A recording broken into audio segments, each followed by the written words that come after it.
মাঝ রাস্তায় গাড়ি খারাপ হয়ে যাওয়ার পর তো আমি একটা বিপদে পড়লামই। তারপর দেখলাম আমার ব্যাগে পর্যাপ্ত পরিমাণে টাকাও নেই। তখন কি পরিস্থিতিতে পড়েছিলাম সেটাই তোমার সঙ্গে শেয়ার করি আজকে। তো এটার আজকের অর্ডার ছিল আমার খর্দা থেকে। আমারই চেনাশোনা একটা দিদি কেকটা অর্ডার করে এবং অন্নপ্রাশন থিমের ওপর বেস করে কেকটা অর্ডার দিয়েছিল। আর রাত তখন 1টা বাজে, তখনও কিন্তু কাজ চলছিল। আর লিটারালি সকাল 7টায় উঠে আমাকে বেরোতে হতো কেকটা ডেলিভারির জন্য। আর ফন্ডেন্ট কেকের দাম এত বেশি কেন নেওয়া হয় তার পিছনেও কিন্তু একটা গল্প আছে। গল্পটা কি, এই যে 3-4 ঘন্টা ধরে বসে থাকা, বসে কাজ করা, এটার জন্যও কিন্তু বিশাল পরিমাণে ধৈর্য লাগে।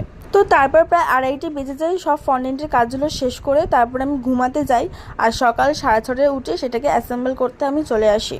তো এই কাজটা করতে করতে আমার মনে বিশাল ভয় লাগছিলো কখন কাজটা কমপ্লিট করব, কারণ লঞ্চ ঘাটে 8:30টার পর লঞ্চ, সেই 12টায় ফেরার কোনো লঞ্চ। আমার বাড়ি যেহেতু কোন্নগর, তাই আমি রিক্সা ফেরি হয়ে গেছিলাম হচ্ছে খর্দা। ওটা আমার সুবিধা মনে হয়েছিল। আর রিক্সা ফেরি ওখানে বড় বড় হোর্ডিং করে রেখে দিয়েছিল যে 8:30